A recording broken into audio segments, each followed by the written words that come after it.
എല്ലാ പ്രിയപ്പെട്ടവർക്കും നമസ്കാരം. മറുനാടൻ പ്രേക്ഷകർക്ക് സ്വാഗതം. ശ്രീജിത്ത് പണിക്കരാണ് കൂടെയുള്ളത്. സാർ നമസ്കാരം.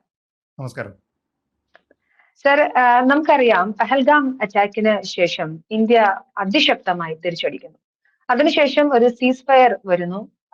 പക്ഷെ സോഷ്യൽ മീഡിയ ഹാൻഡിലുകളിൽ പ്രത്യേകിച്ച് പാകിസ്ഥാൻ ഹാൻഡിലുകളൊക്കെ പറയുന്നത് പാകിസ്ഥാൻ ജയിച്ചു എന്നാണ്. പാകിസ്ഥാൻ എന്ന് പറയുന്നത് നമുക്ക് മനസ്സിലാക്കാം. പക്ഷെ ഇന്റർനാഷണൽ തലത്തിൽ തന്നെ ഈ ഒരു വിഷയത്തിൽ ഒരു ചർച്ച നടക്കുന്നുണ്ട് എന്നത് വലിയ പ്രാധാന്യമുള്ള ഒരു കാര്യമായി വ്യക്തിപരമായി എനിക്ക് തോന്നുന്നുണ്ട്. കാര്യം ഇന്ത്യ വളരെ പ്രിസൈസ് ആയി അറ്റാക്ക് ചെയ്യുന്ന അതിൽ കൃത്യമായി നിലപാടെടുക്കുന്നു. ആദ്യം വെള്ളം കൂടി മുട്ടിക്കുന്നത് മുതൽ പിന്നീട് നടക്കുന്ന കാര്യങ്ങൾ വളരെ സ്ട്രാറ്റജിക്കലായുള്ള ഇന്ത്യയുടെ മൂവ്മെന്റ് നമ്മൾ കണ്ടതാണ്. ശ്രീജിത്ത് പണിക്കരോടുള്ള ആദ്യത്തെ ചോദ്യം ഇതാണ്: യുദ്ധത്തിൽ ജയിച്ചത് ആരാണ്?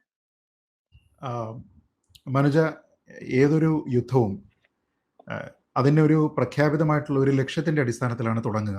അപ്പോൾ ഇതിനെ ഒരു ഫുൾ സ്കെയിൽ യുദ്ധം എന്ന് വിളിക്കാൻ കഴിയില്ല എങ്കിലും അതൊരു മിലിറ്ററി കോൺഫ്ലിക്റ്റ് ആണ് എങ്കിലും അതിലേക്ക് നമ്മൾ പോകുന്ന സമയത്ത്, നമ്മുടെ എൻട്രി വരുന്ന സമയം മുതൽ തന്നെ നമ്മുടേതായിട്ടുള്ള ഒരു പ്രഖ്യാപിത ലക്ഷ്യം അതിലുണ്ടായിരുന്നു. അതേപോലെ തന്നെ പാകിസ്ഥാനും ഒരു പ്രഖ്യാപിത ലക്ഷ്യം ഉണ്ടാകണം ഇന്ത്യയുമായി എൻഗേജ് ചെയ്യുന്ന സമയത്ത്. അപ്പോൾ ഇതിൽ ആരാണ് ജയിച്ചത് എന്നുള്ളത് ഒരു ഇൻഫർമേഷൻ വാർ നടക്കുന്ന അല്ലെങ്കിൽ ഒരു ഡിസ്ഇൻഫർമേഷൻ ക്യാമ്പയിൻ നടക്കുന്ന ഈ ഒരു കാലത്ത് മനസ്സിലാക്കണമെങ്കിൽ പ്രഖ്യാപിത ലക്ഷ്യങ്ങൾ അച്ചീവ് ചെയ്തിരിക്കുന്നത് ആരാണ് എന്നുള്ളതിന് ഉത്തരം കണ്ടെത്തുക എന്നുള്ളതാണ് പ്രധാനം. അപ്പോൾ ഇന്ത്യയെ സംബന്ധിച്ചിടത്തോളം പെഹൽഗാമിൽ ഒരു ഭീകരവാദി ആക്രമണം ഉണ്ടാകുന്നു. അതിന് അതിശക്തമായിട്ടുള്ള തിരിച്ചടി ഇന്ത്യയുടെ ഭാഗത്തു നിന്നുണ്ടാകും എന്ന് പറയുന്നു. അതിനുശേഷമാണ് നമ്മൾ ഓപ്പറേഷൻ സിന്ദൂർ എന്ന കോഡ് നെയിമിൽ നമ്മുടെ ഒരു മിലിറ്ററി ആക്ഷനെ നമ്മൾ കാണുന്നത്. അപ്പോൾ ആ മിലിറ്ററി ആക്ഷൻ അവിടെ നടക്കുന്നു.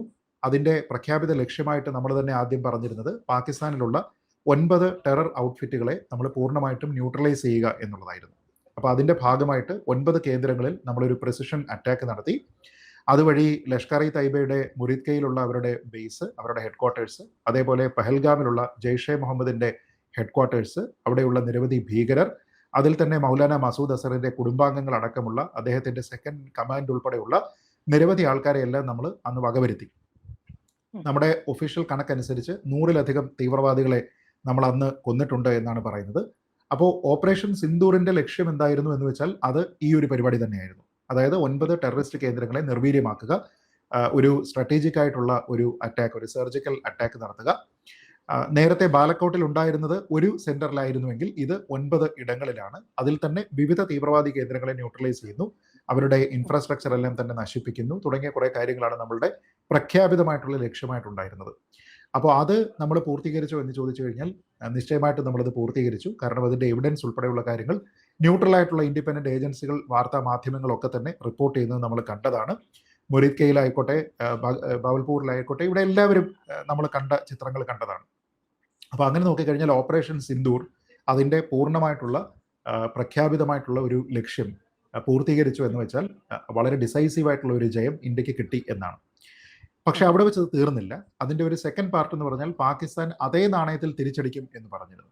അപ്പോൾ അവർ തിരിച്ചടിക്കും എന്ന് പറയുമ്പോൾ അതേ നാണയത്തിൽ അവർ തിരിച്ചടിക്കണമെങ്കിൽ ഇന്ത്യയിലുള്ള ടെററിസ്റ്റ് കേന്ദ്രങ്ങളെ അവർ ആക്രമിക്കണം. പക്ഷെ അങ്ങനെ ടെററിസ്റ്റ് ഹൈഡൌട്ട് പ്ലേസുകൾ ഒന്നും തന്നെ ഇന്ത്യയിൽ ഇല്ലാത്തത് കൊണ്ട് പകരം അവർക്ക് തിരഞ്ഞെടുക്കാമായിരുന്നത് 3 തരത്തിലുള്ള ടാർഗറ്റുകളാണ്.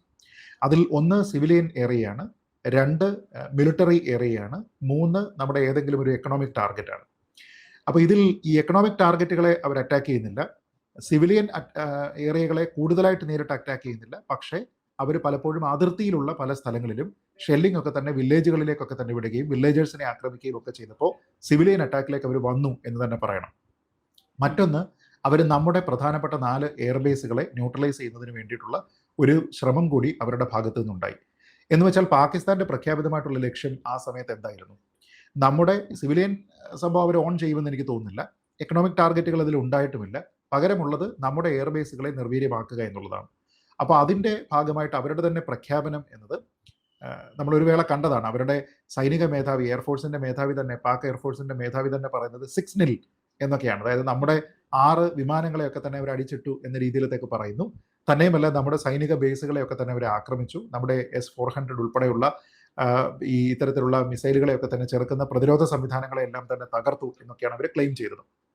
അപ്പോൾ സ്വാഭാവികമായിട്ടും അവരും അതിനൊരു പേര് ഇട്ടിട്ടുണ്ടായിരുന്നു ഓപ്പറേഷന്.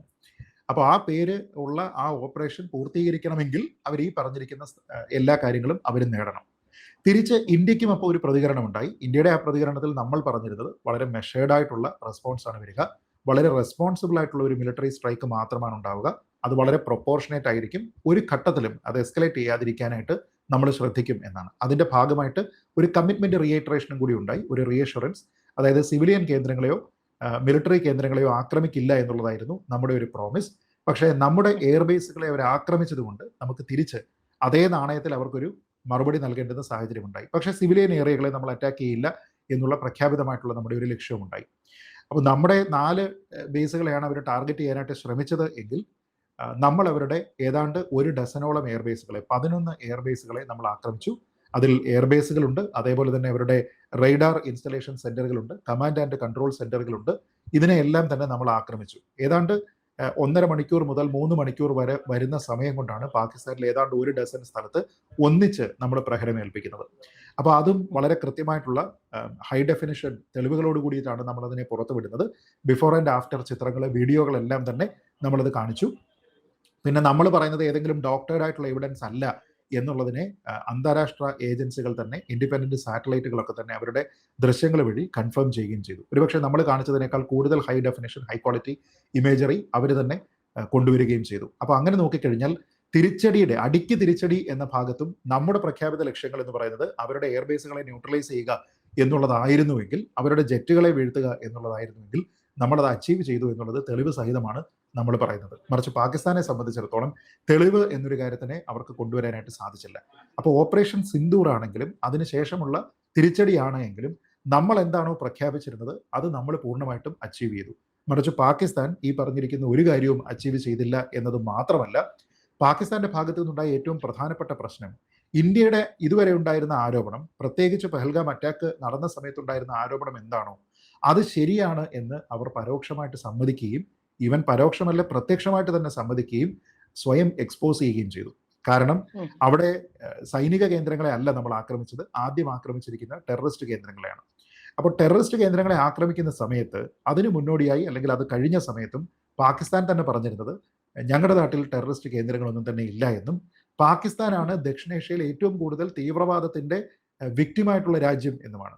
ഞങ്ങളുടെ നാട്ടിൽ ഇപ്പോഴും തീവ്രവാദം നടന്നുകൊണ്ടിരിക്കുകയാണ്, അത് ഇന്ത്യയാണ് അത് നടത്തുന്നത് എന്നൊക്കെ പറഞ്ഞിട്ടാണ് പാകിസ്ഥാന്റെ ഇൻഫർമേഷൻ മിനിസ്റ്റർ ഉൾപ്പെടെയുള്ള പല ആൾക്കാരും അഭിപ്രായം പ്രകടിപ്പിച്ചത്. പക്ഷെ നമ്മൾ കണ്ടു, അങ്ങനെ ആയിരുന്നുവെങ്കിൽ ഈ തീവ്രവാദ കേന്ദ്രങ്ങളെ ന്യൂട്രലൈസ് ചെയ്യുമ്പോൾ ടെററിസത്തിന്റെ വിക്ടിമായിട്ടുള്ള ഒരു രാജ്യം നമ്മുടെ നടപടിയെ ശ്ലാഘിക്കണമായിരുന്നു, നമ്മളോടൊപ്പം നിൽക്കണമായിരുന്നു, ഞങ്ങൾക്ക് സാധിക്കാത്തത് നിങ്ങൾ സാധിച്ചല്ലോ എന്ന് പറയണമായിരുന്നു. പക്ഷെ അതിന് പകരമാണ് അവർ നമ്മുടെ സൈനിക ബേസുകളെ അറ്റാക്ക് ചെയ്യുന്നതിന് വേണ്ടിയിട്ടും നമ്മുടെ സിവിലിയൻസിനെ അറ്റാക്ക് ചെയ്യുന്നതിന് വേണ്ടിയിട്ടും അവർ വന്നത്. എന്ന് വെച്ചാൽ ടെററിസ്റ്റുകളെ അവർ സംരക്ഷിക്കുന്നു എന്നുള്ളതിന്റെ ഒന്നാമത്തെ തെളിവായത്. രണ്ടാമത്, ഈ ബഹവൽപൂരിലൊക്കെ ഉള്ള തീവ്രവാദ കേന്ദ്രങ്ങളിൽ കൊല ചെയ്യപ്പെട്ട ഉഗ്ര ഭീകരവാദികളായിട്ടുള്ള ആൾക്കാരുടെ ഫ്യൂണറൽ ചടങ്ങിൽ പാകിസ്ഥാന്റെ പോലീസിൽ നിന്ന്, പാകിസ്ഥാന്റെ സൈന്യത്തിൽ നിന്നുള്ള ഉന്നത ഉദ്യോഗസ്ഥരടക്കം, അതും അവരുടെ യൂണിഫോമിൽ തന്നെ അവരെല്ലാവരും തന്നെ പങ്കെടുക്കുകയും ചെയ്തു.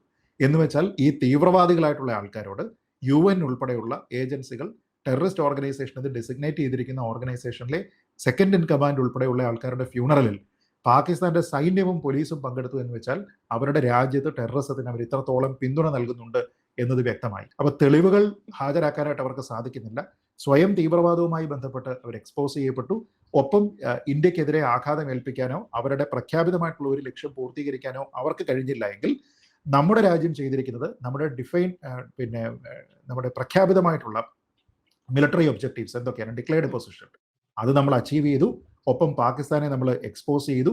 അടിക്ക് തിരിച്ചടി എന്ന നിലയിൽ പ്രൊപ്പോർഷനേറ്റ് ഒന്നും അല്ല എങ്കിലും 4ന് 11 നമ്മൾ തിരിച്ച് തകർക്കുകയും അത് ന്യൂട്രലൈസ് ചെയ്യുകയും അവിടെയുള്ള വിമാനങ്ങളൊന്നും തന്നെ അവർക്ക് ഒരു സൈനിക നടപടിയുടെ ഭാഗമായിട്ട് ഉപയോഗിക്കാൻ കഴിയില്ല എന്ന് റൺവേ വരെ തകർത്ത് നമ്മൾ തെളിയിക്കുകയും ചെയ്തു. എന്ന് വെച്ചാൽ ക്ലിയർ വിന്നർ, ഡിസൈസീവ് വിജയം നമ്മുടെ ഭാഗത്താണ് എന്ന കാര്യത്തിൽ ഒരു തർക്കവും ഉണ്ടാകേണ്ടതില്ല. ഇപ്പോൾ ഇന്റർനാഷണൽ മീഡിയ, വാർ ഒബ്സർവേഴ്സ് ആയിട്ടുള്ള ആൾക്കാരെല്ലാം ഈ വിവരങ്ങളെല്ലാം തന്നെ പുറത്തു വരുന്ന സാഹചര്യത്തിൽ പെന്റഗണിന്റെ മുൻ ഉദ്യോഗസ്ഥനടക്കം നിരവധി ആൾക്കാർ പറയുന്നത് പാകിസ്ഥാൻ പേ പിടിച്ച നായയെ പോലെ ഒരു സീസ് ഫയറിന് വേണ്ടിയിട്ട് നടക്കുകയായിരുന്നു, മറിച്ച് ഇന്ത്യയുടേത് വളരെ ഡിസൈസീവ് ആയിട്ടുള്ള ഒരു ജയമാണ് എന്നാണ്. ടോം കൂപ്പറിനെ പോലെയുള്ള വളരെ സീനിയർ ആയിട്ടുള്ള, വളരെ എക്സ്പീരിയൻസ്ഡ് ആയിട്ടുള്ള വാർ റിപ്പോർട്ടിംഗ് വെറ്ററൻസ് ആയിട്ടുള്ള ആൾക്കാരുണ്ട്. അവരും പറഞ്ഞിരിക്കുന്നത് ഇത് പൂർണ്ണമായിട്ടും ഇന്ത്യയുടെ വിജയമാണ് എന്നാണ്. അപ്പോൾ ഞാൻ വിശ്വസിക്കുന്നത് പൂർണ്ണമായിട്ടും അത് തന്നെയാണ്. ഇന്റർനാഷണൽ നറേറ്റീവും ആ നിലയ്ക്ക് മാറി വരുന്നുണ്ട് എന്നുള്ളതാണ് പ്രധാനം. ശ്രീത് വളരെ വ്യക്തമാണ്. 2 കാര്യങ്ങളാണ്. ഒന്ന്, ഇന്ത്യ ആഫ്റ്റർ നരേന്ദ്രമോദി അധികാരത്തിലെത്തിയതിനു ശേഷമുള്ള ഇന്ത്യയുടെ ഡിഫൻസിൽ ഇന്ത്യയുടെ വന്നിട്ടുള്ള കാര്യമായ മാറ്റങ്ങൾ, അതായത് നമ്മൾ വളരെ സെയിന്റ് മോഡിലായിരുന്നു. അതായത് ഞങ്ങളെ അറ്റാക്ക് ചെയ്താലും ഞങ്ങളൊന്നും തിരിച്ചു ചെയ്യില്ല എന്നൊരു സെയിന്റ് മോഡിൽ നിന്നും കുറച്ചുകൂടി ഡിഫൻസ് എന്താണെന്നും ഒഫൻസീവ് ആയിട്ടുള്ള ഡിഫൻസ് ഞങ്ങൾക്ക് അറിയാമെന്നുള്ളൊരു സ്ട്രാറ്റജിക്കൽ രീതിയിൽ ഒരു മാറ്റം വന്നിട്ടുണ്ട് എന്നൊരു ഒബ്സർവേഷൻ ഉണ്ട്. അതിനെക്കുറിച്ചുള്ള താങ്കളുടെ ഒബ്സർവേഷൻ എനിക്ക് അറിയേണ്ടതുണ്ട്. മാത്രമല്ല പൂർണ്ണമായ അർത്ഥത്തിൽ ഇന്ത്യയുടെ വിജയമാണെങ്കിലും ഇപ്രാവശ്യം നമ്മൾ യുദ്ധം ചെയ്തത് പാകിസ്ഥാനോടാണെങ്കിലും പരോക്ഷമായത് ചൈനയുമായി നടന്ന ഒരു യുദ്ധമാണെന്ന് പറയാം. പക്ഷെ ചൈനയുടെ വെപ്പൺസിനെ എല്ലാം ഇന്ത്യ ക്ലിയർ കട്ടായിട്ട് നശിപ്പിക്കുന്ന ഒരു സാഹചര്യം ഉണ്ടാവുന്നു. പക്ഷേ ഒരു പല ഘട്ടങ്ങളിലും ഒരു ടെക്നോളജിക്കൽ അപ്പർ ഹാൻഡ് ചൈനയ്ക്ക് ഉള്ള സാഹചര്യങ്ങളുണ്ട്. നമുക്ക് അതിനെ അങ്ങനെ അങ്ങ് തള്ളിക്കളയാൻ സാധിക്കുമോ സാർ? ഇതില് വളരെ റെലവൻ്റ് ആയിട്ടുള്ള 2 ചോദ്യമാണ്. ഒന്നാമത്തെ ചോദ്യം, നരേന്ദ്രമോദി അധികാരത്തിൽ വന്നതിന് ശേഷം നമ്മുടെ ഡിഫൻസ് സെക്ടറിൽ ഉണ്ടായിരിക്കുന്ന ഒരു സ്റ്റെപ്പ് അപ്പ് ഉണ്ട്. അതായത് അത് ഇൻവെസ്റ്റ്മെന്റിന്റെ കാര്യത്തിലാണ് എങ്കിലും നമ്മുടെ സൈനിക നടപടികളുടെ ഭാഗമായിട്ടാണെങ്കിലും ഒരു സ്റ്റെപ്പ് അപ്പ് അവിടെ ഉണ്ടായിട്ടുണ്ട് എന്നുള്ളത് വളരെ പ്രകടമാണ്. കാരണം പണ്ട് മുതൽ തന്നെ ഉണ്ടായിരുന്ന ഒരു പ്രധാനപ്പെട്ട റിക്വയർമെന്റ്, പ്രത്യേകിച്ച് കാർഗിലിന് ശേഷം ഉണ്ടായിരുന്ന റെക്കമെൻഡേഷനിൽ ഉണ്ടായിരുന്ന ഏറ്റവും പ്രധാനപ്പെട്ട കാര്യം, നമ്മുടെ 3 പ്രധാനപ്പെട്ട സേനകളുണ്ട്, ആർമി, എയർഫോഴ്സ്, നേവി. ഇതിനെ 3നെയും കൂടി ഏകോപിപ്പിച്ച് കൊണ്ടുപോകുന്ന ഒരു ചീഫ് ഓഫ് ഡിഫൻസ് എന്ന് പറയുന്ന ഒരു സംവിധാനം ഉണ്ടാകണം എന്നൊരു റിക്വയർമെന്റ് ഉണ്ടായിരുന്നു. അത് കാലാകാലങ്ങളായി പരിഗണിക്കപ്പെട്ടിട്ടില്ല. പക്ഷേ അത് പിന്നീട് അത് ഇൻസ്റ്റിറ്റ്യൂഷണലൈസ് ചെയ്യപ്പെട്ടു. അതുകൊണ്ട് ഏതൊരു ഓപ്പറേഷൻ ഉണ്ടായിക്കഴിഞ്ഞാലും ഈ 3 സേനയും സജ്ജമാക്കി ഒന്നിച്ച് ഏകോപിപ്പിക്കാനായിട്ടുള്ള ഒരു നേതൃ പദവി അവിടെ ക്രിയേറ്റ് ചെയ്തു. അവിടെ ആളുണ്ട് എന്നുള്ളതാണ് ഏറ്റവും പ്രധാനപ്പെട്ട ഒരു മാറ്റം. അതുകൊണ്ട് തന്നെ എന്താ സംഭവിക്കുന്നതെന്ന് വെച്ച് കഴിഞ്ഞാൽ, മുമ്പുണ്ടായിരുന്ന പല മിസ്കോൺസെപ്ഷൻസ് ഉണ്ട്, അല്ലെങ്കിൽ പരസ്പര ധാരണയില്ലാതിരുന്ന കാര്യങ്ങൾ നമ്മൾ കേട്ടിട്ടുണ്ട്. എവിടെ എയർഫോഴ്സിനെ ഉപയോഗിക്കാം, ഏത് സമയത്താണ് നമ്മൾ എയർഫോഴ്സിനോട് ഓരോ മിഷനെ കുറിച്ച് പറയുന്നത്, തുടങ്ങിയ പല കാര്യങ്ങളെപ്പറ്റി മുമ്പ് കൺഫ്യൂഷൻസ് ഉണ്ടായിരുന്നതായിട്ട് വളരെ ആധികാരികമായിട്ടുള്ള അക്കൗണ്ട്സ് വന്നിട്ടുണ്ട്. പക്ഷേ ഇപ്പോൾ അങ്ങനെയൊന്നുമില്ല. കാരണം ഈ CDS എന്നുള്ള ഒരു പോസ്റ്റ് ഇവിടെ ക്രിയേറ്റ് ചെയ്യപ്പെടുകയും ചീഫ് ഓഫ് ഡിഫൻസ് സ്റ്റാഫ്, എന്നിട്ട് അത് കൃത്യമായ രീതിയിലത്തേക്കുള്ള ഒരു ഏകോപനത്തിൽ കൂടി പോകുമ്പോഴും നേവി പോലും എത്രത്തോളം സജ്ജമായിരുന്നു, വേണമെങ്കിൽ കറാച്ചിയെ തകർക്കാൻ പോലും ഞങ്ങൾ റെഡി ആയിരുന്നു എന്ന് പറയുമ്പോൾ ആദ്യം മുതൽ തന്നെ അവരെല്ലാവരും തന്നെ ഈ പ്ലാനിങ്ങിൽ ഇൻവോൾവ് ആയിരുന്നു എന്നതാണ് കാണിക്കുന്നത്. അപ്പോൾ നമ്മുടെ സൈന്യത്തിന്റെ ഫുൾ പൊട്ടൻഷ്യലിനെ റിയലൈസ് ചെയ്യാനായിട്ട് നമുക്കിപ്പോൾ സാധിക്കുന്നു എന്നുള്ളത് നരേന്ദ്രമോദി വന്നതിന് ശേഷം ഉണ്ടായിരിക്കുന്ന വളരെ സ്ട്രാറ്റജിക് ആയിട്ടുള്ള ഒരു മാറ്റമായിട്ടാണ് ഞാൻ കരുതുന്നത്. ഇതൊന്ന്. 2, നമ്മുടെ ഈ പല എക്വിപ്മെന്റും, പ്രത്യേകിച്ച് 1980കളിലും മറ്റും വാങ്ങിയിരിക്കുന്ന പല എക്വിപ്മെന്റാണ് ഉള്ളത്, നമ്മുടെ ഫ്ലൈയിങ് അസറ്റുകൾ ഉൾപ്പെടെ. അതിൽ കാലോചിതമായിട്ടുള്ള ഒരു പരിഷ്കാരം ഉണ്ടാകണം എന്നുള്ള ഒരു വലിയ റിക്വയർമെന്റ് ഉണ്ടായിരുന്നു. എയർഫോഴ്സിന്റെ ഭാഗത്തു നിന്ന് വലിയ റിക്വയർമെന്റ് ഉണ്ടായിരുന്നു. അഭിനന്ദൻ വർദ്ധമാനെ നമ്മൾ ഓർക്കുന്നുണ്ടാകും. അഭിനന്ദൻ വർദ്ധമാൻ അതിസാഹസികമായിട്ട് ഒരു F-16 ഒക്കെ അടിച്ചിട്ടിട്ട് പിന്നെ നമ്മുടെ വലിയ യശസ്സൊക്കെ ഉയർത്തുന്നതൊക്കെ തന്നെ 1980കളിൽ ഉണ്ടായിരുന്ന ഒരു പഴയ ടെക്നോളജി ഫ്ലൈറ്റ് വെച്ചാണ്, ഒരു ഓൾഡ് ജനറേഷൻ ഈ അസറ്റ് വെച്ചിട്ടാണ് അദ്ദേഹം ആക്രമിച്ചത് എന്നാലോചിച്ച് നോക്കുക. അപ്പോൾ പൈലറ്റിന്റെ ധൈര്യം, പൈലറ്റിന്റെ സ്കിൽ എന്നത് മുൻപന്തിയിലേക്ക് വരികയും നമ്മുടെ എക്വിപ്മെന്റിന്റെ കപ്പാസിറ്റി എന്ന് പറയുന്നത് സ്റ്റിൽ ഒരു ബാക്ക് സീറ്റിലായിരിക്കുകയും ചെയ്യുന്ന ഒരു സാഹചര്യം ഉണ്ട് എന്നതിനെക്കുറിച്ച് അന്നും നമുക്കറിയാമായിരുന്നു. അവിടെയാണ് ഒരുപക്ഷെ റഫാൽ നമുക്കൊരു മേജർ അസറ്റായിട്ട് വരുന്നത്. അത് ഒരു വലിയ മാറ്റമാണ്. കാരണം അതുമായി ബന്ധപ്പെട്ട് പ്രതിപക്ഷത്തിന്റെ ഭാഗത്തു നിന്നാണെങ്കിലും എന്തിന് റഫാൽ, ഇനി റഫാൽ ഇടപാട് തന്നെ നടത്തുന്നത് അംബാനിക്കും അദാനിക്കും ഒക്കെ വേണ്ടിയിട്ടാണ്, നമ്മുടെ ഡിഫൻസ് സെക്ടറിനെ നിങ്ങൾ എന്തിന് പ്രൈവറ്റൈസ് ചെയ്യുന്നു, ഇങ്ങനെ കുറേ കാര്യങ്ങളുണ്ടായിരുന്നു. അപ്പോൾ ഡിഫൻസ് സെക്ടറിനെ പ്രൈവറ്റൈസ് ചെയ്തു എന്നുള്ളത് കൂടിയാണ് അതിലെ ഒരു 3ാമത്തെ മേജർ പോയിന്റ്. കാരണം പല മാനുഫാക്ചറിങ്ങിനും ടെക്നോളജി ട്രാൻസ്ഫറിലും ഇൻഡിജിനസ് ആയിട്ടുള്ള ടെക്നോളജി ഡെവലപ്പ് ചെയ്യുന്നതിൻ്റെയും ഒക്കെ ഭാഗമായിട്ട് പ്രൈവറ്റ് സെക്ടറിനും അതിലൊരു പങ്ക് വഹിക്കാനുണ്ട് എന്ന രീതിയിലത്തേക്കുള്ള ഒരു പോളിസി ഷിഫ്റ്റ് വന്നു എന്നുള്ളത് പ്രധാനമാണ്. കാരണം നമുക്കറിയാം ഡസോ ഏവിയേഷൻ റഫാലുമായി ബന്ധപ്പെട്ട് ടെക്നോളജിയുടെ കാര്യത്തിൽ നമ്മുടെ ഇന്ത്യയിലുള്ള സ്ഥാപനങ്ങളുമായിട്ട്, നേരത്തെ ഈ പറഞ്ഞിരിക്കുന്ന ആൾക്കാരുടെയൊക്കെ തന്നെ സ്ഥാപനങ്ങളുമായിട്ട് ഉൾപ്പെടെ സഹകരിച്ച് പ്രവർത്തിക്കുന്നുണ്ട്. ഡിഫൻസ് സെക്ടറിലെ, സ്പേസ് സെക്ടറിലെ പ്രൈവറ്റൈസേഷൻ വന്നതുപോലെ തന്നെ ഡിഫൻസ് സെക്ടറിലുമുള്ള പ്രൈവറ്റൈസേഷൻ നമ്മളെ ഹെൽപ്പ് ചെയ്തിട്ടുണ്ട്. ഇനി 4ാമത് ഒരു കാര്യം പറഞ്ഞു കഴിഞ്ഞാൽ നമ്മുടെ ഒഫൻസ് മോഡാണ്. അതായത് നമ്മൾ എല്ലായ്പ്പോഴും ഡിഫൻസ് എന്ന് മാത്രമാണ് കരുതുന്നത് എങ്കിൽ നമ്മൾ ഈ ഉറി അറ്റാക്കിന് ശേഷം ഉണ്ടായിരിക്കുന്ന ഒരു സ്റ്റെപ്പ് അപ്പ് ഉണ്ട്. അതായത് ലൈൻ ഓഫ് കൺട്രോൾ ബ്രീച്ച് ചെയ്യുന്നതിനോ എനിമിയുടെ ടെറിട്ടറിയിലേക്ക് കടന്നു പോകുന്നതിനോ ഒന്നും തന്നെ നമുക്ക് ബുദ്ധിമുട്ടില്ല എന്ന് നമ്മൾ തെളിയിക്കുന്നുണ്ട്. മുമ്പ് പലപ്പോഴും നമ്മൾ എയർഫോഴ്സിനെ ഉപയോഗിക്കാൻ വിസമ്മതിച്ചിരിക്കുന്നത് ആ ഒരു ഘട്ടത്തിലാണ്. അതായത് ഈ 2-3 സേനകൾ ഉണ്ടെങ്കിലും എല്ലായ്പ്പോഴും എയർഫോഴ്സിനെയാണ് ഒഫൻസീവ് ഫോഴ്സ് ആയിട്ട് കരുതുന്നത്. കാരണം എയർഫോഴ്സ് നോർമലി വർക്ക് ചെയ്യണമെന്നുണ്ടെങ്കിൽ ഇപ്പോൾ മീഡിയം റേഞ്ച്, ഹൈ റേഞ്ച് മിസൈലുകളും ഒക്കെ തന്നെ ഉണ്ട്, എയർ ടു സർഫസോ എയർ ടു എയറോ ഒക്കെ ഉണ്ട് എങ്കിൽ പോലും നോർമലി ഈ ഫ്ലൈയിങ് അസറ്റുകൾ എന്നൊക്കെ പറയുന്നത് ഒരു ഒഫൻസിന് വേണ്ടിയിട്ട് ഉപയോഗിക്കുന്നതാണ്. കാരണം അതിന്റെ മേജർ സ്കോപ്പ് എന്ന് പറയുന്നത് തന്നെ എനിമി ടെറിട്ടറിയിലേക്ക് കടന്നു ചെന്നതിന് ശേഷം ഫൈറ്റ് ചെയ്യുക, അല്ലെങ്കിൽ ആ ബോർഡറിൽ വെച്ച് ഫൈറ്റ് ചെയ്യുക എന്നുള്ളതാണ്. പക്ഷെ ഡിഫൻസ് പലപ്പോഴും അങ്ങനെയല്ല. ഈ ആർമി ഒക്കെ കൂടുതലായിട്ട് നമ്മുടെ ടെറിട്ടറിയിൽ നിന്നിട്ടാണ് പ്രോപ്പർ ഡിഫൻസ് തന്നെയാണ് ചെയ്യുക. പക്ഷേ എയർ എന്ന് പറയുന്നത് കൂടുതലും ഓഫൻസ് ആണ്. അപ്പോൾ ഇതിൽ തന്നെ ഒരു സ്റ്റെപ്പ് അപ്പ് ഉണ്ട്. ഉറി എങ്ങനെയായിരുന്നു, അതിനുശേഷം പിന്നീട് വന്നിരിക്കുന്ന ബാലക്കോട്ട് എങ്ങനെയാണ്, അതിനുശേഷം ഇപ്പോൾ 9 തീവ്രവാദ കേന്ദ്രങ്ങൾ, 11 എയർബേസുകൾ എന്ന രീതിയിലത്തേക്ക് നമ്മൾ യാതൊരു വിധത്തിലുള്ള വൈമനസ്യവും ഇല്ലാതെ, ഒരു തരത്തിലുള്ള സ്റ്റാർട്ടിംഗ് ട്രബിളും ഇല്ലാതെ സ്റ്റെപ്പ് അപ്പ് ചെയ്ത് നമ്മൾ അവരെ അറ്റാക്ക് ചെയ്യാനായിട്ട് നമ്മൾ വന്നിട്ടുണ്ട്. ഇതും ഇപ്പോൾ വന്നിരിക്കുന്ന വളരെ സ്ട്രാറ്റജിക് ആയിട്ടുള്ള ഒരു ഷിഫ്റ്റാണ്. അങ്ങനെ നോക്കിക്കഴിഞ്ഞാൽ ഡിഫൻസ് പർച്ചേസിലാണെങ്കിൽ പോലും ഇപ്പോഴും ഉള്ള ഏറ്റവും പ്രധാനപ്പെട്ട ആവശ്യം എന്ന് പറയുന്നത് പർച്ചേസ് ഇത്ര പോരാ, നമ്മുടെ മൊത്തത്തിലുള്ള സ്പെൻഡിൻ്റെ ഒരു 3 to 4% ഡിഫൻസ് സെക്ടറിൽ വേണം എന്നുള്ളതാണ്. അത് എന്തിന് എന്നാണ് പലപ്പോഴും അഹിംസാവാദികളായിട്ടുള്ള ആൾക്കാരും അങ്ങനെയുള്ള രാഷ്ട്രീയ പ്രസ്ഥാനങ്ങളും ഒക്കെ ചോദിക്കുന്നത്. അപ്പോഴാണ് S-400 ട്രയംഫ് ഒക്കെ വാങ്ങിയിരിക്കുന്നതിൻ്റെ ഗുണം. നമ്മൾ ഈ നേരത്തെ പറഞ്ഞിരിക്കുന്നത് പോലെ ആകാശ് മിസൈലുകൾ അല്ലെങ്കിൽ ഇൻഡിജിനസ് ടെക്നോളജി ഉപയോഗിച്ചുകൊണ്ടുള്ള സംവിധാനങ്ങൾ ഏത് രീതിയിലാണ് അത് പ്രയോഗിക്കുന്നത്, ഈ കാര്യങ്ങളെല്ലാം തന്നെ നമ്മൾ മനസ്സിലാക്കുന്നത് അല്ലെങ്കിൽ അതിൻ്റെ ഗുണം എന്താണ് എന്ന് നമ്മൾ മനസ്സിലാക്കുന്നതെല്ലാം ഈ ഒരു ഘട്ടത്തിലാണ്. നമ്മൾ വളരെ സ്ട്രഗിൾ ചെയ്തിട്ടായിരിക്കും ചിലപ്പോൾ സ്വാതന്ത്ര്യം വാങ്ങിയിരിക്കുന്നത്. പക്ഷെ നമ്മൾ വാങ്ങിയിരിക്കുന്ന സ്വാതന്ത്ര്യവും സമാധാനവും നിലനിർത്തണമെങ്കിൽ സ്വാതന്ത്ര്യത്തിനും സമാധാനത്തിനും മാത്രം കഴിയില്ല. അത് കഴിയണമെങ്കിൽ നമുക്ക് ആംഡ് പവർ ഉണ്ടായിരിക്കണം. ഈ ആംഡ് പവർ എന്നൊക്കെ പറയുന്നതും നമ്മൾ അതിൽ ഇൻവെസ്റ്റ്മെന്റ് നടത്തുന്നതും ഒക്കെ തന്നെ ശത്രുവിനെ കൊന്ന് അവന്റെ ടെറിട്ടറി നമുക്ക് വാങ്ങാൻ വേണ്ടിയിട്ടൊന്നുമല്ല.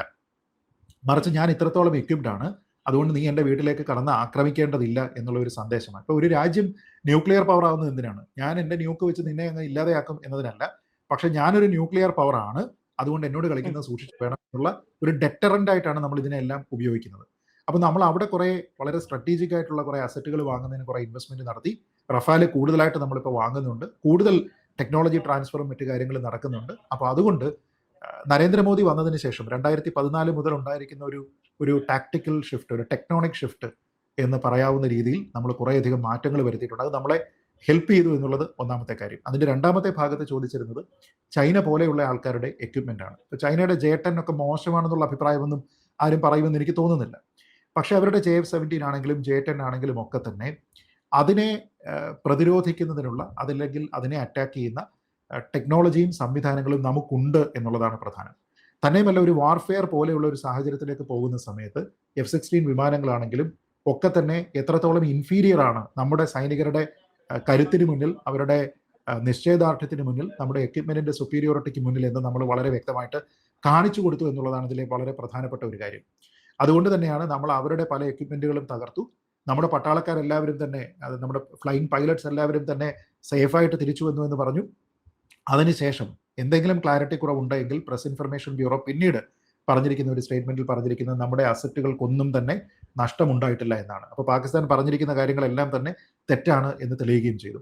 ഇവിടെ ഏറ്റവും പ്രധാനം അമേരിക്കയുടെ, ടർക്കിയുടെ, ചൈനയുടെ, പാകിസ്ഥാന്റെ ഈ 4 രാജ്യങ്ങളുടേതായിട്ടുള്ള പല എക്വിപ്മെന്റുകളുണ്ട്. ഇപ്പോൾ ടർക്കിയിൽ നിന്ന് വന്നിരിക്കുന്ന ഡ്രോണുകൾ വ്യാപകമായിട്ട് അവർ ഉപയോഗിച്ചിട്ടുണ്ട്. ചൈനയിൽ നിന്നുള്ള മിസൈലുകൾ, അവർ PS-15 ഉൾപ്പെടെയുള്ള മിസൈലുകൾ അവർ വ്യാപകമായിട്ട് ഉപയോഗിച്ചിട്ടുണ്ട്. അമേരിക്കയുടെ F-16 അവർ ഉപയോഗിച്ചിട്ടുണ്ട്. പിന്നെ പാകിസ്ഥാൻ്റെതായിട്ടുള്ള പല എക്വിപ്മെന്റുകളുണ്ട്. ഈ എക്വിപ്മെന്റുകളുടെ എല്ലാം മുകളിൽ നമ്മുടെ ഒരു മിലിറ്ററി മൈറ്റും സുപ്പീരിയോറിറ്റിയും കാണിക്കാനായിട്ട് നമുക്ക് സാധിച്ചു എന്ന് പറഞ്ഞാൽ, ഒരു പക്ഷേ ഇനി വരുന്നത്, ഞാൻ ആ സമയത്ത് ഒരു പോസ്റ്റ് ഇട്ടിരുന്നു, അതായത് ഇനി നോക്കിക്കോളൂ, ഇന്ത്യയുടെ ഡിഫൻസ് കരാറുകൾ വളരെ കൂടുതലായിട്ട് വരികയും മേക്ക് ഇൻ ഇന്ത്യ പ്രോഡക്റ്റുകൾ അതിന് കൂടുതലായിട്ട് ആൾക്കാർ വരികയും ചെയ്യും എന്ന് പറഞ്ഞു. അടുത്ത ദിവസം തന്നെ അതുമായി ബന്ധപ്പെട്ട് കൂടുതലായിട്ടുള്ള എൻക്വയറീസ്, കൂടുതൽ കോൺട്രാക്റ്റിലേക്ക് നമ്മൾ പോകുന്നു എന്നത് വരികയും ചെയ്തു.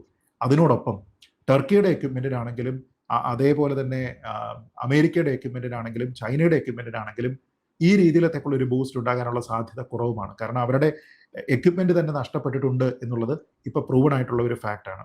അപ്പോൾ ഇത് ഇന്ത്യക്ക് ബിസിനസ് എന്ന രംഗത്തിൽ, അതായത് കൂടുതൽ നമുക്ക് വേണമെങ്കിൽ ഡിഫൻസിൽ ഇൻവെസ്റ്റ് ചെയ്യാം, കാരണം അതൊരു നഷ്ടമാവില്ല.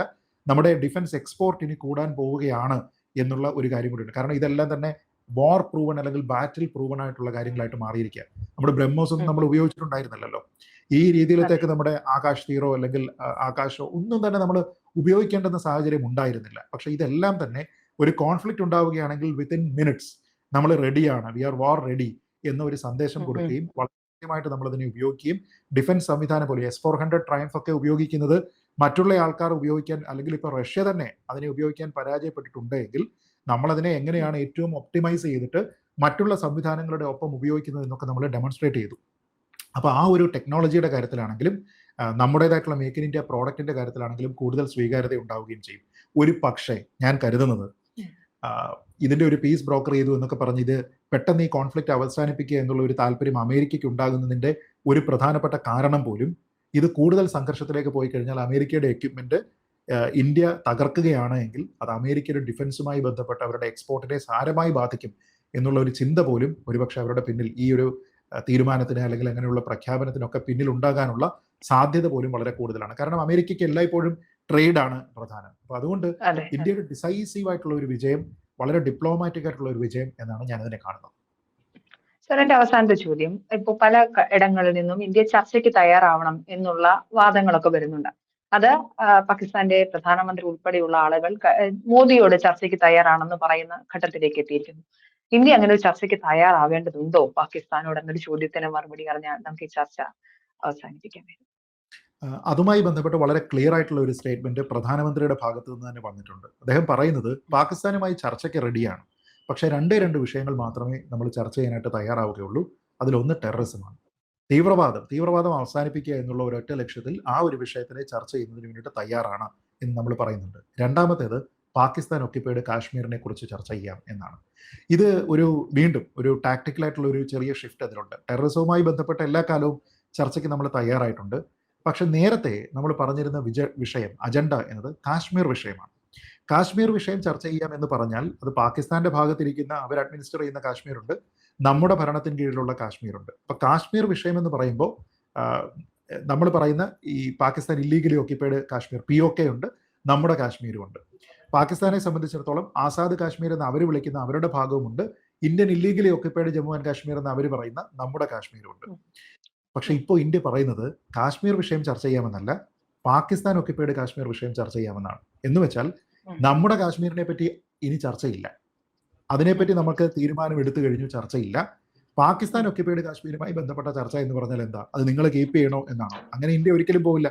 പകരം അത് എങ്ങനെയെങ്കിലും ഇന്ത്യയിലേക്ക് കണക്ട് ചെയ്യുന്നതിന്റെ ഭാഗമായിട്ട് നമ്മുടെ ഭരണം അവിടെ വരുന്ന രീതിയിലത്തേക്ക് അതിനെപ്പറ്റി ചർച്ച ചെയ്യാം എന്ന് മാത്രമാണ്. ആ രീതിയിലത്തേക്കുള്ള ഒരു ചർച്ചയ്ക്കും നമ്മൾ ആരും തന്നെ എതിർ നിൽക്കേണ്ടുന്ന കാര്യമില്ല. കാരണം രക്തരൂക്ഷിതമായിട്ട് നമ്മളൊരു ലാൻഡ് നേടിയെടുക്കേണ്ടുന്ന ഒരു ആവശ്യത്തിനേക്കാൾ, അങ്ങനെ ഒരു സാധ്യതയേക്കാൾ ഏറ്റവും നല്ലത് ഡയലോഗുകൾ വഴി നമുക്കത് സാധിക്കുമെങ്കിൽ അതാണ് ഏറ്റവും നല്ലത്. ഞാൻ കരുതുന്നത് ഒരുപക്ഷെ ഈ രണ്ട് വിഷയങ്ങൾ മാത്രം ചർച്ച ചെയ്യാമെന്ന് പറയുമ്പോൾ പോലും പാകിസ്ഥാനെ ഇപ്പോൾ ഒരു ചർച്ചയ്ക്ക് പ്രേരിപ്പിക്കുന്ന ഏറ്റവും പ്രധാനപ്പെട്ട ഘടകം ടെററിസം അല്ല, പാകിസ്ഥാൻ ഒക്യുപ്പൈഡ് കാശ്മീർ അല്ല, മറിച്ച് ഇൻഡസ് വാട്ടർ ട്രീറ്റിയാണ്. പാകിസ്ഥാന്റെ 70-80% അഗ്രികൾച്ചർ ആവശ്യത്തിന് വേണ്ടിയിട്ട് വെള്ളം കിട്ടുന്നത് ഈ ഇൻഡസ് വാട്ടർ ട്രീറ്റി ഇന്ത്യ അനുവദിക്കുന്നത് കൊണ്ട് മാത്രമാണ് എന്നുള്ള റിയലൈസേഷൻ അവിടെയുണ്ട്. പാകിസ്ഥാനെ സംബന്ധിച്ചിടത്തോളം അവർ ഇന്ത്യക്കെതിരെ മാത്രമല്ല യുദ്ധം ചെയ്തത്, ആഭ്യന്തരമായിട്ടുള്ള കുറെ പ്രശ്നങ്ങളുണ്ട്. അതുകൂടാതെ വിഘടനവാദമുണ്ട്. ബലോചിസ്ഥാനിലാണെങ്കിലും ഗിൽഗിത് ബാൾട്ടിസ്ഥാനിലാണെങ്കിലും ഖൈബർ പക്തൂങ്കയിലാണെങ്കിലും ഒക്കെ തന്നെ ഇവർ നേരിടുന്ന കുറെ പ്രശ്നങ്ങളുണ്ട്. പാക് താലിബാൻ എന്നൊക്കെ പറഞ്ഞ് കുറേയധികം സംവിധാനങ്ങളെ ഇവർ നേരിടുന്നുണ്ട്. അതിൽ തന്നെ പലരും സ്വാതന്ത്ര്യ പ്രഖ്യാപനമൊക്കെ തന്നെ നടന്നു. ബലൂചിസ്ഥാൻ ഈസ് നോട്ട് പാകിസ്ഥാൻ എന്നുള്ള മുദ്രാവാക്യമൊക്കെ അവർ വിളിക്കുന്നതും ഒക്കെ തന്നെ നമ്മൾ കാണുന്നതാണ്. അപ്പൊ ഇതിനെ എല്ലാം തന്നെ മറികടക്കണമെങ്കിൽ പുതിയൊരു പ്രശ്നമല്ല അവർക്ക് വേണ്ടത്. ഈ ഇൻഡസ് വാട്ടർ ട്രീറ്റി സസ്പെൻഡ് ചെയ്യുകയും പാകിസ്ഥാന്റെ എക്കോണമിയെ തന്നെ നശിപ്പിക്കുന്ന രീതിയിൽ, അവരുടെ അഗ്രികൾച്ചറിനെ തന്നെ നശിപ്പിക്കുന്ന രീതിയിലത്തേക്കുള്ള ഒരു സിറ്റുവേഷൻ അവിടെ ഉണ്ടാവുകയും ചെയ്താൽ അടുത്തതായിട്ട് പാകിസ്ഥാനിൽ ഉണ്ടാകാനുള്ള ഏറ്റവും പ്രധാനപ്പെട്ട കാര്യം ഒരു സിവിൽ വാറാണ്. ആൾക്കാർ സർക്കാരിനോട് ചോദിക്കും, നിങ്ങൾ എന്തുകൊണ്ട് അക്കൗണ്ടബിൾ ആകുന്നില്ല, ഞങ്ങൾക്ക് വെള്ളം എവിടെ എന്നുള്ള ഒരു കാര്യം ചോദിച്ചു കഴിഞ്ഞാൽ പാകിസ്ഥാൻ ആകെ പെട്ടുപോകും. അതുകൊണ്ട് എനിക്ക് തോന്നുന്നത് മറ്റതൊക്കെ ഒരു കവറായിരിക്കാം, പക്ഷെ പാകിസ്ഥാന് വേണ്ടത് നമ്മൾ ഈ ഒരു വിഷയത്തിൽ നമ്മൾ കടുംപിടുത്തം അവസാനിപ്പിക്കണം, മാനുഷികമായിട്ടുള്ള പരിഗണനയുടെ പേരിൽ നമുക്ക് വെള്ളം നൽകണം എന്നൊക്കെ പറയാനുള്ള സാധ്യതയാണുള്ളത്. പക്ഷെ ഇന്ത്യ ഇപ്പോഴും പറയുന്നത് ഇത് സ്റ്റിൽ അബയൻസ് ആണ്. കാരണം ടെററിസവുമായി ബന്ധപ്പെട്ടാണ് നമ്മൾ ഈ ഒരു സ്റ്റെപ്പ് എടുത്തിരിക്കുന്നത്. പാകിസ്ഥാൻ ഒക്യുപ്പൈഡ് കാശ്മീർ തിരിച്ചു തരണം എന്ന് പറഞ്ഞായിരുന്നില്ല, മറിച്ച് ടെററിസം നടന്ന സമയത്താണ് നമ്മൾ പറയുന്നത് ഈ ട്രീറ്റിയിൽ നിന്ന് നമ്മൾ പിന്നിലേക്ക് പോവുകയാണ് എന്ന്. അപ്പൊ അതുകൊണ്ട് ടെററിസത്തിനെ പൂർണ്ണമായിട്ടും ഇല്ലായ്മ ചെയ്യുന്നതിന് ശേഷം മാത്രമേ മാനുഷികമായിട്ടുള്ള ഒരു കാര്യത്തിലാണെങ്കിൽ പോലും ഒരു നടപടിയെടുക്കാൻ നമ്മൾ തയ്യാറാകേണ്ടതുള്ളൂ എന്നാണ് എൻ്റെ വ്യക്തിപരമായിട്ടുള്ള അഭിപ്രായം. കാരണം ഒരു ഗവൺമെന്റ് എന്ന നിലയിൽ നമ്മുടെ രാജ്യത്തെ ഗവൺമെന്റിന്റെ ഏറ്റവും പ്രധാനപ്പെട്ട കമ്മിറ്റ്മെന്റ്, പ്രതിജ്ഞാബദ്ധമായിട്ടുള്ള പ്രതിബദ്ധത നമ്മുടെ നാട്ടിലെ ജനങ്ങളോടും പൗരന്മാരോടുമാണ്, അതല്ലാതെ പാകിസ്ഥാനിലുള്ള ആൾക്കാരോടല്ല. മനുഷ്യത്വം ആദ്യം വേണ്ടത് ഇവിടെയാണ്, മറ്റുള്ളിടത്തല്ല. നമ്മുടെ കാര്യം ആദ്യം നോക്കട്ടെ. മറ്റുള്ളവർക്ക്, പാകിസ്ഥാനെ സംബന്ധിച്ചിടത്തോളം അവർക്ക് തീരുമാനിക്കാം, ആൾക്കാരുടെ പ്രശ്നമാണോ കുടിവെള്ളമാണോ ഏറ്റവും പ്രധാനപ്പെട്ട വിഷയം, അതോ തീവ്രവാദമാണോ? അവിടെയാണ് ജലവും രക്തവും ഒന്നിച്ചൊഴുകില്ല എന്ന് നരേന്ദ്രമോദി പറഞ്ഞിരിക്കുന്നത്. ജലം വേണമെങ്കിൽ രക്തം ഒഴുകാൻ പാടില്ല, അഥവാ രക്തമാണ് ഒഴുകേണ്ടത് എങ്കിൽ ജലം കിട്ടുകയില്ല എന്ന് പറയുന്ന സ്റ്റേറ്റ്മെന്റിന്റെ സിഗ്നിഫിക്കൻസ് അവിടെയാണ്. അതുകൊണ്ട് ആ ഒരു സ്റ്റേറ്റ്മെന്റിലാണ് പാകിസ്ഥാൻ കുടുങ്ങിയിരിക്കുന്നത് എന്നാണ് ഞാൻ കരുതുന്നത്. മറ്റൊന്നും ഈ ഒരു ഘട്ടത്തിൽ അവരുടെ ഒരു വിഷയമാണെന്ന് ഞാൻ കരുതുന്നില്ല. തീർച്ചയായിട്ടും വളരെ വ്യക്തമാണ് ശ്രീജിത്ത് പണിക്കർ സംസാരിച്ചത്. എന്തായാലും പാകിസ്ഥാൻ ടെററിസത്തിന്റെ ഹബ്ബാണ് എന്ന കാര്യത്തിൽ നമുക്ക് സംശയമില്ല. പക്ഷെ ഇന്ത്യ ഇങ്ങനൊന്ന് തിരിച്ചടിക്കുമെന്ന് പാകിസ്ഥാൻ പ്രതീക്ഷിച്ചുമില്ല. ആദ്യം വെള്ളം കൂടി മുട്ടിച്ചു, ഒടുക്കം പാകിസ്ഥാന് ഇങ്ങനെ തരത്തിൽ, അതായത് പാകിസ്ഥാന്റെ ടെററിസം എക്സ്പോസ് ചെയ്ത് ലോകത്തിന് മുന്നിൽ കാണിച്ചും കൊടുത്തിരിക്കുന്നു എന്നുള്ളതാണ്. ഒരുപാട് നന്ദി ശ്രീജിത്ത് പണിക്കർ മറുനാടിനോട് സംസാരിച്ചത്. Thank you so much. Thank you Manoj.